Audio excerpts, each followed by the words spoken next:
Welcome to my YouTube channel study platform. मैं हूं अयाज अहमद और आज हम पढ़ने जा रहे हैं class 8 chapter number 7 civilising the native educating the nation. इससे पहले फर्स्ट लेक्चर में हमने देखा था जॉन विलियम्स ने क्या कहा था एजुकेशन के मुतालिक, ठीक है ना। वो सारी कहानी हमने पढ़ा था कि कैसे ये एजुकेशन जो एंशंट इनके पास टेक्स्ट थे वहां से लेकर ये एजुकेशन सिस्टम में न्यू पॉलिसी लाना चाहते थे, कैसे यहाँ पे ये इंग्लिश लैंग्वेज लाना चाहते थे।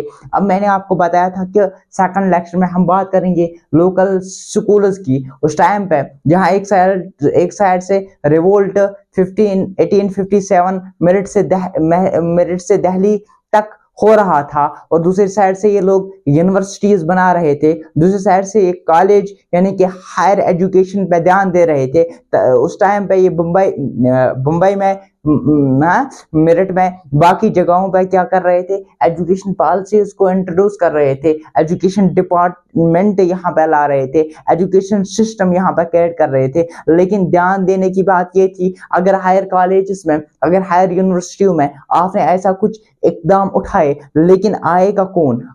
वो लोग आएंगे ना जो कहाँ से आएंगे, जो बेस से आएंगे, यानी कि उनको तो क्लास 10th में वही लोग पहुंचेंगे जो क्लास 1 से 8 तक पास करेंगे, क्लास 9 पास करेंगे। तो ऐसी कुछ स्थिति यहाँ पे हुई थी कि लोकल स्कूल्स का क्या हाल था। और यहाँ पे रिपोर्ट एक मिल गया था विलियम अदम था, ये स्कॉटिश ट्रेवलर था, तो स्कॉटिश मिशनरी पे आया था और 1830 में इसने दो डिस्ट्रिक्ट पे यहाँ पे आ गया था, एक था बंगाल और बिहार, यानी इसने विजिट किया है यहाँ के दो डिस्ट्रिक्टों में, एक था बंगाल दूसरा था बिहार। और जब ये 1830 में इन दो जगहों पे जाता है तो वहां पे इसको ये रिपोर्ट मिलता है, उसको ये पता चलता है कि 1 लाख पाठशाला प्रेजेंट, यानी कि बिहार और बंगाल में 1 लाख के करीब पाठशाला हैं और हर एक पाठशाला में 12 स्टूडेंट्स प्रेजेंट हैं, हर एक पाठशाला में 12 स्टूडेंट्स प्रेजेंट हैं। दैट मींस कि 12 lakh students were present in पाठशाला, इन दीज पाठशालास। अब 20 लाख स्टूडेंट्स तो प्रेजेंट इन पाठशालास में हैं, लेकिन ये पाठशालास बनाते कौन है, ये स्कूल्स बनाते कौन है? ये स्कूल्स वो लोग बनाते थे जो वेल्दी पीपल्स होते थे, ये लोग लोकल कम्युनिटी वाले बनाते थे, ये लोग टीचर्स बनाते थे, ये लोग गुरुज बनाते थे। ये कहानी समझ आ गई। अब यहाँ पे क्या था, ये स्कूल कैसे स्कूल थे? इन स्कूल में प्रॉपर मैनेजमेंट था कि नहीं था? नहीं, नो फिक्स्ड फी, इनका कोई फीस ही नहीं था। जो जितना अमीर था वो उस हिसाब से फी पे करता था, जो गरीब था वो उस हिसाब से फी पे करता था। नो प्रिंटेड बुक्स, तो प्रिंटेड बुक्स इन पर प्रेजेंट नहीं थे, कहीं पे भी लोग मिल जाते थे, कहीं पे गुरु को कुछ स्टूडेंट्स मिल जाते थे, वो वहीं पे पढ़ाना स्टार्ट कर देता था और इनके पास कोई प्रॉपर बुक्स, प्रिंटेड बुक्स नहीं थे। और नो एनुअल एग्जामिनेशन, और एग्जामिनेशन भी एक प्रॉपर मैनेजमेंट प्रॉपर तरीके से नहीं था। नो रेगुलर टाइम टेबल, अब एक टाइम टेबल स्कूल ओपन करने का टाइम टेबल जैसे आज देखते हैं 9 to 3 या 10 to 4 PM, तो ऐसा उस टाइम पे नहीं था। नो एनुअल एग्जामिनेशन और नो रेगुलर टाइम टेबल भी रेगुलर नहीं था। और कभी कभी कुछ लोग जो थे एक बनियान ट्री के नीचे अंडर बैठ जाते थे और वहीं से पढ़ाना स्टार्ट कर देते थे। और कभी कभी corners of the village shop, कभी कभार कॉर्नर्स ऑफ द टेम्पल, जो टेम्पल्स थे उन पे भी लोग क्या करते थे, वहां पे भी प्रेजेंट होते थे, ठीक है ना। और no school during harvest time, और जब खेती बाड़ी का टाइम आ जाता था, एक गरीब लोग जो थे वहीं पे जाते थे, ये जो लोग थे पीजेंट्स लोग जो थे वो वहीं पे जाते थे, कहाँ पे जाते थे, इन खेती बाड़ी करने के लिए। और उस टाइम पे स्कूल बंद रहते थे और नो सेपरेट स्टूडेंट्स, 10th में कोई पढ़ता हो, 8th में कोई पढ़ता हो, और हर एक स्टूडेंट जो था एक ही क्लास होता था, इनमें अलग अलग से स्टूडेंट्स नहीं होते थे। और न्यू रूटीन्स, एंड अब इनमें तो जरूरत थी किनकी, न्यू रूटीन की, इनमें जरूरत थी न्यू लॉज को, नो लॉज लाने की। अब जब न्यू लॉज लाए गए उसमें क्या होता था, इसमें रेगुलर रेगुलर इंस्पेक्शन स्टार्ट हुए और रेगुलर इंस्पेक्शंस अब स्टार्ट हुए, रेगुलर इंस्पेक्शंस अब स्टार्ट हुए। यहाँ पे 18th सेंचुरी की बात करेंगे तो यहाँ फोकस हो रहा था हायर एजुकेशन में, जैसे मैंने आपको बताया था यूनिवर्सिटीज पे फोकस हो रहा था, कॉलेज पे फोकस हो रहा था। Now the new rules were adopted here, new rules बनाए गए, न्यू लॉज बनाए गए। यहाँ पे नंबर ऑफ पंडित्स जो थे उनको हायर किया गया, उनको क्या मिल गया था, उनको हर एक पंडित को 4 to 5 स्कूल्स उसके अंडर दिए गए और वो पीरियडिक रिपोर्ट्स उनको सबमिट कर रहे थे ईस्ट इंडियन ब्रिटिशर्स को, ठीक है ना। इसके अलावा विजिट कर रहे थे और ट्राई टू इम्प्रूव, और वो जा रहे थे इन स्कूल्स में और ट्राई टू इम्प्रूव। अब बिल्डिंग्स क्रिएट होने लगे थे और इससे क्या हुए थे, अब एक पर्टिकुलर फी फिक्स्ड हुआ था। इसके अलावा प्रिंटेड बुक्स अब मिलने लगे थे, अब एनुअल एग्जामिनेशन होने लगे थे, अब रेगुलर टाइम होने लगा था। अब जो है ना, अब स्कूल्स बंद नहीं रहते थे ड्यूरिंग द हार्वेस्ट टाइम, लेकिन ये गरीब जो थे, जो पीजेंट्स लोग थे, उनके लिए प्रॉब्लम भी हो गई और पुअर जो लोग थे वो स्कूल ही नहीं गए। फिर उनको ये प्रॉब्लम हो गई, यहाँ से प्राइवेट स्कूल स्टार्ट हुए थे। यहाँ पे एक कंसेप्ट ऐसा भी हुआ था। अब जो स्टूडेंट्स की सेपरेशन हो गई, अब क्लास की सेपरेशन हो गई, अब अलग अलग से क्लास आने लगे, ठीक है ना। यहाँ पे ये हो जाता है कि लोकल स्कूल्स में कौन कौन से चेंज आ जाते हैं, कौन कौन से रिट्यून में चेंज आते हैं, कौन कौन से न्यू रूल्स फॉर्म हो जाते हैं, तो ये हमने देखा। फिर अब हम देखेंगे एजेंडा फॉर नेशनल एजुकेशन। अगर हम वेस्टर्न एजुकेशन की बात करें, बहुत सारे लोग ये समझते थे कि वेस्टर्न एजुकेशन जो है वो एक अच्छी चीज है, ये मॉडर्नाइज करते हैं इंडियन पीपल्स को। ये स्कूल ज्यादा से ज्यादा होने चाहिए, ज्यादा से ज्यादा कॉलेज होने चाहिए, ज्यादा से ज्यादा यूनिवर्सिटी होने चाहिए, और जो कंपनी है, जो ईस्ट इंडियन कंपनी है, जो ब्रिटिशर्स हैं, इनको ज्यादा से ज्यादा क्या कर, ब्रिटिशर जो है वो स्पेंड करने चाहिए। अब ईस्ट इंडियन कंपनी तो रही ही नहीं थी क्योंकि वाइस राय अब आ रहा था, इनके ब्रिटिशर जो थे उनको क्या करना चाहिए, स्पेंड करना चाहिए more money in education system. लेकिन कुछ ऐसे भी लोग थे जो इस चीज को अपोजिट थे, जो ये कहते थे कि इन्होंने हमें क्या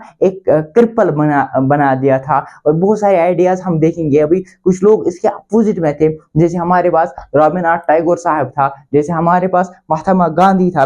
तो ये जो लोग थे ये क्या थे, ये अपोजिट थे किसके, इस जो सिस्टम बनाया था जिसने ब्रिटिशर्स के। इंग्लिश एजुकेशन हैज एनस्लेव्ड अस। महात्मा गांधी की बात करेंगे तो महात्मा गांधी क्या कह रहा था कि inferior in the minds of the Indian, इन्होंने एक डर सा पैदा किया है किन में, इंडियन पीपल्स में एक डर सा पैदा किया है इस एजुकेशन सिस्टम ने, इन इंग्लिश सिस्टम ने, क्योंकि लोग डरते हैं। अब जो वो लोग थे जो अभी पढ़े लिखे नहीं थे, वो तो डरेंगे ही बेचारे उन लोगों से जो पढ़े लिखे थे, जिनको इंग्लिश आती थी, इंग्लिश रूल्स पता थे, रेगुलेशंस पता थे। और इसके अलावा जो वेस्टर्न, हमें ये लगता है कि वेस्टर्न जो सिविलाइजेशन है, जैसे उसने भी कहा था जेम्स विलिस ने, जो वेस्टर्न है वो सिविलाइज्ड है एज कम्पेयर टू इंडिया। और ये कहते हैं कि महात्मा गांधी, इससे लगता है कि वेस्टर्न कल्चर जो था, वेस्टर्न का जो कल्चर है वो सिविलाइज्ड है as compared to the India, और वो सुपीरियर है as compared to India. Destroyed pride, और इनने जो प्राइड था, एक गुरूर था, एक अपना जो कल्चर होता था इंडियन का, वो सारा कुछ इन्होंने नाबूद किया। उन्होंने अपना कल्चर बनाया, अपने ट्रेडिशंस बनाए, अपने रूल्स बनाए, अपने लैंग्वेज बनाया। यहाँ पे टोटली वो क्या करने चाह रहे हैं, कैप्चर, रूल करना चाह रहे हैं। और एजुकेशन जो सेंस ऑफ डिग्निटी पर, वो एजुकेशन होनी चाहिए जो एक बंदे में एक इन्फ्लुएंस लाए, वो एक एजुकेशन होनी चाहिए जहाँ पे एक इंसान को लगे कि मैं सेल्फ रिस्पेक्ट उसको मिलना लगे, उसको लगे कि मुझे ये एजुकेशन सिस्टम किसी ना किसी चीज में मदद कर रहा है, ठीक है ना। तो वो नहीं जो इंसान को ये दिखाए कि मैं डल हूं, मुझे इंग्लिश आती ही नहीं है, दैट मीन्स कि मुझे कुछ आता ही नहीं। ऐसी बात नहीं है, मुझे उर्दू नहीं आती, मुझे समझ नहीं आता, मैं पढ़ नहीं पा रहा हूं, दैट डजंट मीन कि ये नाकाबिल है ना, दैट डजंट मीन कि उसको कुछ पता ही नहीं है। ऐसा नहीं होना चाहिए, ठीक है ना। और नेशनल मूवमेंट भी जब महात्मा गांधी ने लॉन्च किया था, उस टाइम भी उसने बताया था कि एजुकेशन सिस्टम को खत्म किया जाए, जो उन्होंने किया था यहाँ पे ब्रिटिशर्स ने। और लेकिन उनके पास सेकेंडरी कोई चारा ही नहीं था, वो जाए तो जाए कहाँ। और लेकिन बहुत सारे फिर स्कूल फिर से चले जाते हैं। नेशनल मूवमेंट में भी उन्होंने ये बताया था कि वो should leave the education institutions. और ये बोल रहे हैं कि जो एजुकेशन सिस्टम है ब्रिटिशर्स की, they made us strangers in their own land. अब जो खाने का तरीका, अब जो पीने का तरीका, अब जो कहने का तरीका, अब जो बात करने का ढंग, वो सारा कुछ कहाँ का हो रहा है, वो यहाँ पे हो रहा है इंग्लिश का। अब ये यही कह रहा है कि प्रैक्टिकल नॉलेज हमें रीड और राइट करना चाहिए किन के, मतलब फॉर एग्जाम्पल ब्रिटिशर्स के। लेकिन ये कह रहा है कि प्रैक्टिकल नॉलेज में नहीं आना चाहिए, प्रैक्टिकल उनके लाइफ में नहीं आना चाहिए। ये बोल रहा है कि पीपल उसको वर्क करनी चाहिए, फोकस करनी चाहिए रीडिंग और राइटिंग को, लेकिन प्रैक्टिकल नॉलेज जो वो कर रहे हैं वहां पे तो नहीं आना चाहिए, ठीक है ना। और इसके बाद रविन्द्रनाथ टैगोर की अगर हम बात करेंगे तो ये इंस्टीट्यूशन अपना ओपन करता है 1901 में। अगर हम रविन्द्रनाथ टैगोर की बचपन की कहानी को देखेंगे तो रविन्द्रनाथ टैगोर जब स्कूल में जाता था, जब क्लास टीचर पढ़ाता था, उसका माइंड आउटसाइड रहता था, ठीक है ना, नेचर की ओर रहता था। और इसने ये भी फिर इसने ये सोचा था कि जो ये स्कूल्स हैं ये इस बच्चे को अपने गिरफ्त में लाता है, उसको वो सब चीजें नहीं मिलती हैं जो उसको मिलनी चाहिए। ये बताता है कि फिर इसने क्या किया कि ये जो स्कूल्स होने चाहिए ये बच्चों के लिए एक खुशी का जरिया होना चाहिए, ये उस एरिया में नहीं होना चाहिए जो बिजी एरिया है। फिर इसने 100 kilometre from Calcutta rural area में क्या किया, स्कूल्स बना दिए। और should adopt western good things, और ये कह रहा था कि हमें अडॉप्ट करने चाहिए वेस्टर्न की जो जो अच्छी चीजें हैं वो अडॉप्ट करने चाहिए, और जो बुरे चीजें हैं उनको खत्म करने चाहिए, उनको अपने अंडर अडॉप्ट नहीं करने चाहिए। लेकिन जो महात्मा गांधी था वो यही बता रहा था कि हमें लीव करना चाहिए ब्रिटिशर्स के स्कूल्स को, ठीक है ना, हमें लीव करना चाहिए। तो ये थी कहानी कि हमने देखा कि लोकल स्कूल्स बन गए थे। अब उनमें कोई फिक्स्ड फी नहीं था, कोई प्रिंटेड बुक्स नहीं थे, कुछ एनुअल एग्जामिनेशन नहीं थे, रेगुलर टाइम टेबल नहीं थे। जहां पे मिल रहे थे स्टूडेंट्स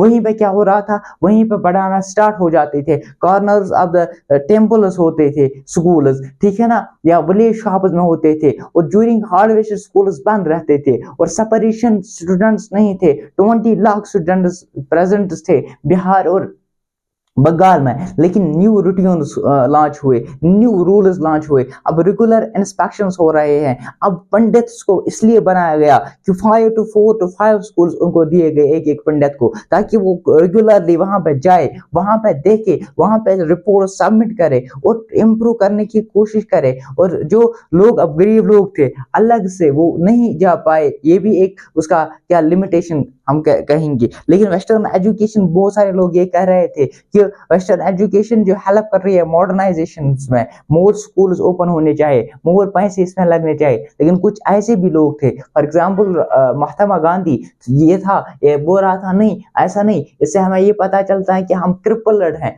हम अपने ही लैंड पे क्या है, स्ट्रेंजर्स हैं। या रविन्द्रनाथ टैगोर की बात करें तो ये भी यही कह रहा था कि कुछ चीजें हमें लेनी चाहिए, कुछ नहीं। तो मिलते हैं अगले लेक्चर में, तब तक बने रहे हमारे यूट्यूब चैनल के साथ, स्टडी प्लेटफॉर्म।